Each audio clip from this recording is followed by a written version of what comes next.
ज्योतिस्वरूप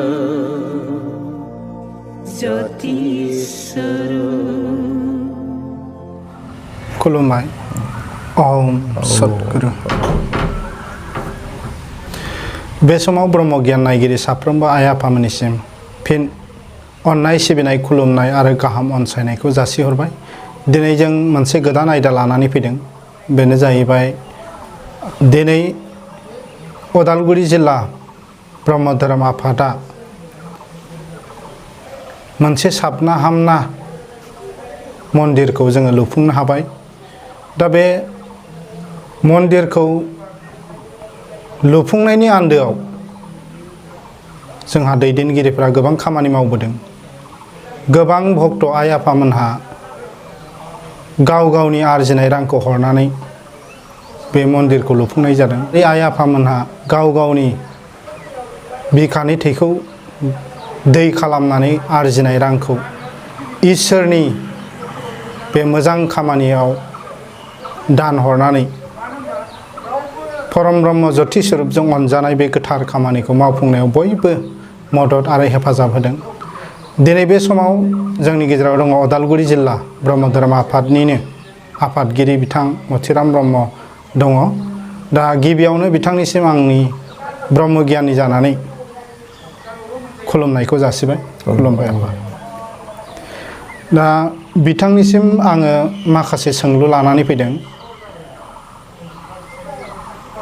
सामना हामना उदालगुरि जिल्ला ब्रह्म धोरोम आफादा बे मन्दिरखौ लुफुंनायनि बेलायाव जाबाय थांनाय समफोराव नोंथाङा जितु उदालगुरि जिल्ला ब्रह्म धोरोम आफादनि आफादगिरि बिबानाव थानानै बा बिबान लानानै गिबि मावजेननाय खामानिफोरखौ एसे नोंथाङा फोरमायगोन नामा? खुलुमबाय। गिबियाव आं नोंथांमोननि ब्रह्म गियान चेनेलखौ गिबियावनो बरायग्रोनाय जाबाय। जे आफादजों सोंलु सोंदों 2017 सनाव उदालगुरि जिल्ला ब्रह्म धर्मनि आफादगिरि बिबानाव आं मोननाय जादों। बेनिफ्राय आफादगिरि बिबान मोननायनि उनावनो आं मोनसे थांखि दंमोन। थांखिया मा? उदालगुरि जिल्ला ब्रह्म धर्म सेबा आश्रमाव मन्दिरा लुदोंब्लाबो माने लुफुंजायै अबस्थायाव दंमोन आरो। बेनिखायनो आं सिन्था खालामबाय, बिबान मोनबाय जेला आं बे उदालगुरि जिल्ला सेबा आश्रमनि जि मन्दिर, बे मन्दिरखौ लुफुंनो थाखाय गोसोआव मोनसे थिरांथा, गोसोआव मोनसे सत बांसा लानाय बायदि आं जादों आरो। बिनिफ्रायनो आं 2017 मोननाय नेक्स्ट इयार 18आव दा बाहायगावआव माने जिल्लानि माबा जादोंमोन बोसोरारि जुथुमा। बे जुथुमावनो सावरायनायनि गेजेरजों 2018निफ्राय लुनोसै होननानै मोनसे थिरांथा जों लानाय जादों। थांखि लानाय जादों। बे हिसाबैनो जों लुनायखौ लाहार फाहार खालामदों। नाथाय बै समाव जिल्लाया बेबादि थाखा फैसानि फाइनान्सियेल सावना गैयामोन। जों गिबि मन्दिरखौ बै आद्रा थानाय हाग्रा दुफबनाय मन्दिरखौ बे समावनो मिस्ट्रिखौ लेंहरनानै रडखौ जों खाहोजेननाय जादों आरो। बेनिफ्राय जों सानबाय, बेनिफ्राय जों मोनसे पलिसि बानायबाय। रायज्लायनायनि गेजेरजों जों सावरायबाय जिल्लायाव जे आनसलिक गिदिरनो जिहेतु उदालगुरि ओनसोलाव 6था आनसलिक दं। बे आनसलिकआव थांनानै जोङो मा होनो बेखौ अनसुंथाइ जों बिबाय आरो। बे सावरायनायनि गेजेरजों जों जा हायो आनसलिकफ्राव हरदों, हरनाया बयबो माबाफ्रा हरदों। बिदिनो सासे मानसियाव न'खराव फ्राय सोरबा 1000 सोरबा 500 बिदिनो गोबाङा हरदों आरो। बे हिसाबै जों 3 बोसोर लागाथार जे बे मन्दिरखौ जों पुर्नांग खालामनायाव जों सम लादों बिसोर इसोरबो दङ इसोरा जोंजों थाफादों जों साननांगोन इसोरासो जोंखौ दैदेनलांबाय थादों बे दैदेननाय हिसाबै आनसलिक गिदिंनानै गोबां जोंनि भक्तफ्रा रावबो माने माना खालामाखै जेराव थांदों ओरैनो जों थाखा फैसाखौ मोनबाय थादों आरो गोबां जोंनि गेजेराव साखरिबो दं बिजनेस दं बे बाबामोनाबो ओरैबायदि गोसो गुदुंजों ओरैबायदि थाखा फैसा जोंनो बे दान हरदों माने आसरित आरो बेखौ जों भगबानखौ बाख्नायनांगोन जोंनि भक्त आइ बाबाखौ बाख्नायनांगोन ओरैनो मिथिनायाव जोङो दा नैबेनि असिनि ब्रह्म होननाय माबा बे इलेक्ट्रिसिटि बर्डआव मावो बे बाबाया फ्राय 70,000सो थाखा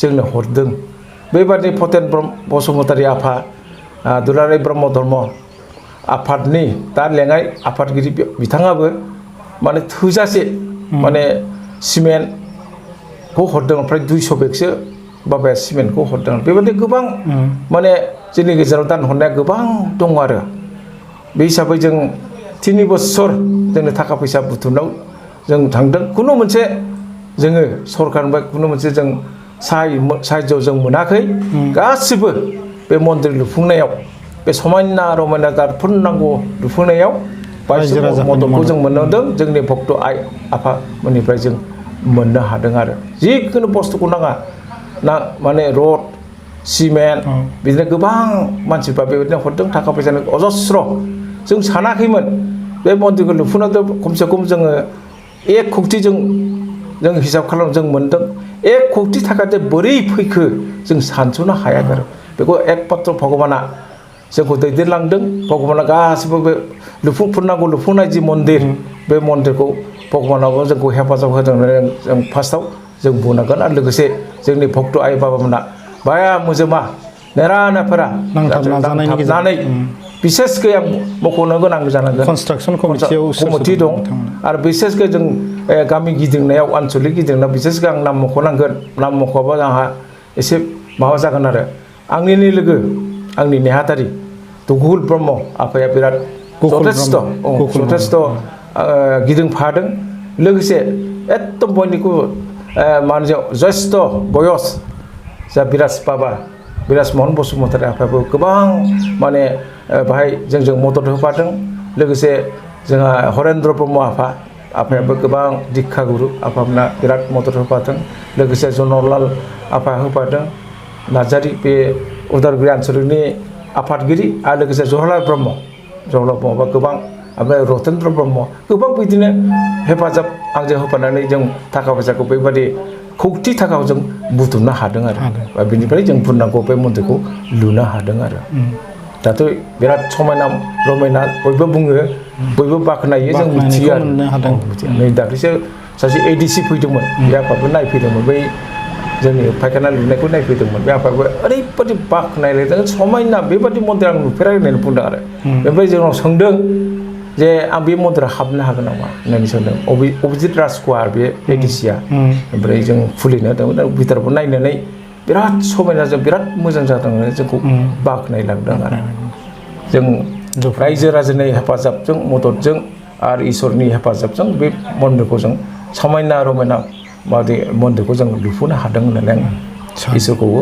आं साबायखर इसोरखौबो जों आशीर्बादजों इसोरखौबो आंहा बिसास दं आरो लोगोसे जाफोर खामानि मावफादों बिसोरनिसिमबो आं धन्यबाद आं होदों आरो जिल्लानि जानानै माखासे गोसो गुदुं धोरोमखौ मोजां मोनग्रा बिथांमोननि गेजेरजों उदालगुरि जिल्लानि बिखायाव उदालगुरि सहरनिनो बिखायाव बेबायदि मोनसे साबना हामना कौटि थाखानि बेबायदि मोनसे मन्दिरखौ लुफुंनो हानाया उदालगुरि जिल्ला बा दुलाराय ब्रह्म धोरोमनिनो मोनसे देरगाथावना आरो बाख्नायजाथावना खामानि जादों होननानै बुंनांगोन जोंहा बिथां आफादगिरि मथिराम ब्रह्म आफानि नाजानाय आरो गोसो गुदुं भक्तफोरनि हेफाजाब आरो मददजों बे मन्दिरा दिनै मोगथां महराव जाफुंफैबाय आरो माखासे गोबां प्रजेक्टफोर उदालगुरि जिल्लानि बे सेबा आश्रम उदालगुरि जिल्ला ब्रह्म सेबा आश्रमाव गोबां प्रजेक्टफोर दंबावोमोन दा नुनो मोनदों गोबां आद्रा प्रजेक्टफोर दंबावो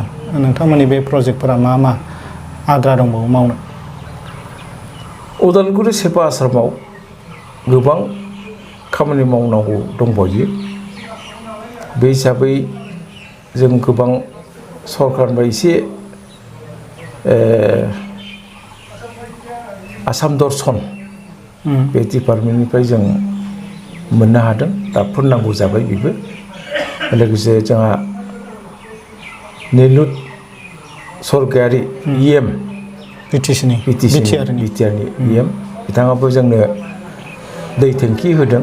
बेबो फोरनांगौ जानायनि लामायाव थाबाय फैबाय। आरो लोगोसे गबिन्द बसुमतारी MLA आरो बिटिआरनि चिफ डेपुटि चिफ बिथांबो मोनसे कमिउनिटि हल होदों।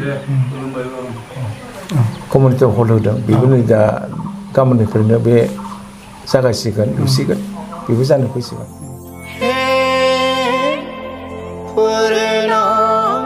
परम ब्रह्म ज्योतिस्वरूप ज्योतिस्वरूप